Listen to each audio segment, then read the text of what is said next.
Ashraf is a Pakistani-born British Muslim woman, a serial entrepreneur, an educator, an aspiring innovator of social reform who started her entrepreneurial journey at the tender age of 19 with the launch of the very first Asian women's executive wear in the UK, Asian market. In 2014, she established SheWise, a social enterprise that supports the educational, economic, and social development of Muslim women globally. Please give a very warm welcome. The name actually Sayeeda carries is SheWise. So it's not he-wise. Right? It is SheWise. So it could be otherwise, or it is SheWise. So Sayeeda actually, once again from an entrepreneurial background, she brings a lot of power to her role. And particularly when you say SheWise, we understand that you're also making a point over here. And this is the point actually. I would want you to touch the females, the amazing, brilliant students sitting over here and others. Sure. Well, I mean, SheWise really came about, the whole concept and the whole theory behind SheWise is actually looking at the woman herself, and it's the wisdom that she has within herself. And she's not just, it's not just about her having a career, because that's not the only role that we play in life for women. Biologically, that's not the only role we play. We're mothers, we're sisters, we're wives. So we have multiple roles that we play, and all of those roles require a lot of wisdom. And we're in an age where women are just not satisfied being mums anymore. We're not satisfied being wives anymore. You know, we want much more. We're educated women, you know. And the resources that are now currently available to women in today's day and age, well, you know, it has never, ever in the universe, in the history of universe, there is so much resources, technology, and information available for women.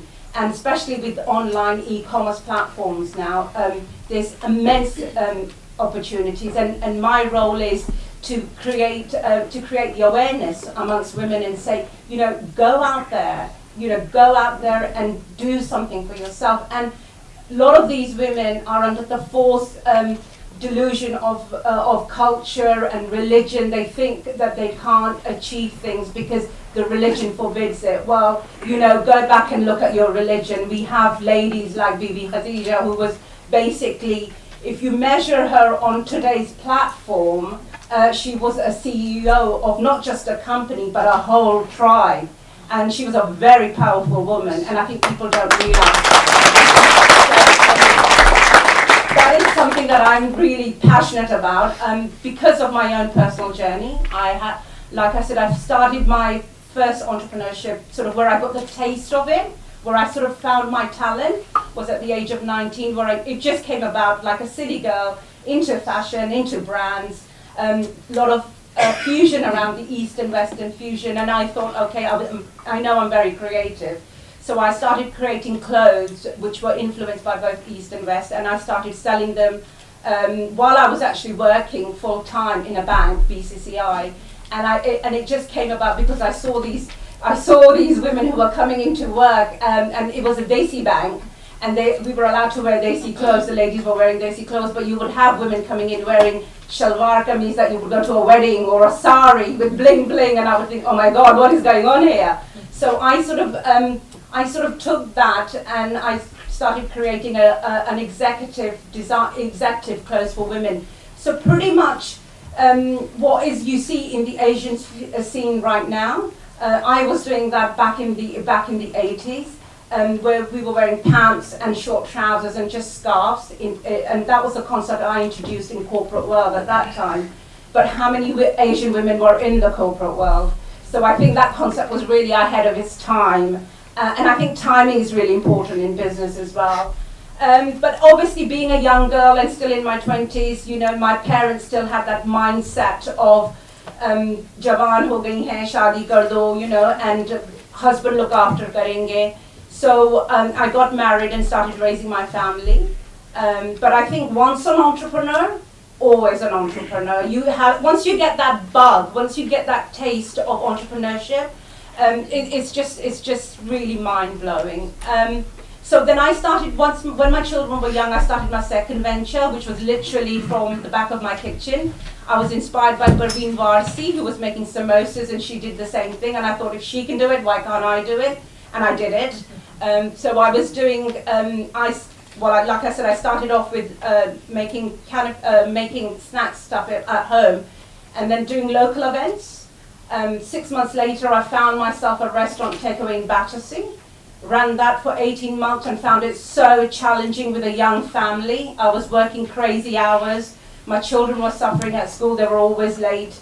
Unfortunately, when you live with somebody, you think you know somebody. I had been married for 7 years, and I thought my partner would be ideal partner to support me. That didn't happen. I was playing multitask. I was a mum. I was a wife. I was still coming home and making fresh rotis for my partner at 11 o'clock at night. It was expected of me. And what was thrown at me was, well, it's your choice. You're the one who's chose to do this. You've got to be the mum. You've got to do this. You know. So I was doing all the roles, which was really tough. It was really tough. But I did it. I did it because I knew I had made the choice to do it. And I also found the true characters of people around me. My partner, the more I progressed and the more successful I became, the more insecure my partner became and the more lazy he became. Which forced me to then take the business even further because I had invested so much into this business. So just to give you in terms of timeline, I started my business in 2002. By 2003, it was worth $500,000. What put me on the map was that I started looking at different opportunities. I was in the catering industry, and I started looking at different opportunities that were available in the industry. And I came up with a concept called Indian Canapes, which we supply to a lot of contract caterers in the city. And that put me a little bit on the map. It got me known. But what really took me to another level was my partnership with a brand called TVapex, which was at the time. And they had a chain of 5 restaurants in the city. And they were very inspired by my products. They offered me a partnership, and I merged with them. And we bought jointly we bought a unit on North Circular Road. So rather than going into the technical side of things, I mean, the business really grew. I went into the likes of supplying to contract caterers like Compass, Aramark, Baxter Story. We were supplying wholesale, ready-made chilled foods to the likes of Credit Suisse, Lehman Brothers, everywhere in the city.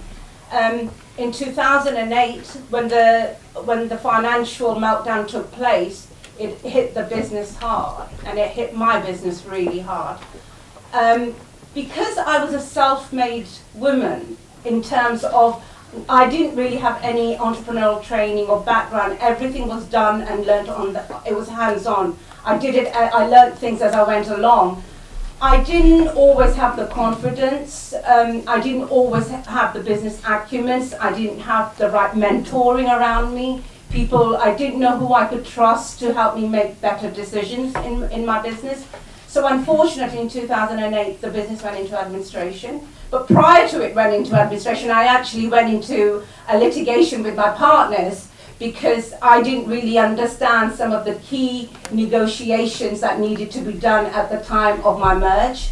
So these were my learning curves. My question is for Sayeeda. I wanted to ask that you mentioned you had some problems when you were married and when you were starting a business that you had lots of family commitments. So this is a question that we often hear about, how women can make things of ourselves, being Pakistani women. But how can our Pakistani men, how can they be good support systems for us when we want to succeed? I think that's a really important question. There is no way that we can empower our women without empowering our men. We live as a joint unit. We can't live without our men, and our men can't live without us. What the men have to understand is, even economically, every household needs 2 incomes. If you look at the statistics that are out there currently, which was released by House of Commons, there's 2 million women who are unemployed at the moment. Out of those 2 million women, 818,000 of them are Muslim women. 70% of them will never find work, even when they're academically qualified, because of Islamophobia and all the other influences. So if these women can't find work, and economically governments are capping benefits and incomes are being reduced, where are these families going to get their second income from? So these women have to go out and work. They have to go out and support their families, and they can't do that if their partner doesn't support them. So men have to be educated, they have to respect now, and they have to live up to joint responsibility of taking care of the family. They cannot expect the woman to do it on her own. Definitely. The whole marriage unit system will collapse.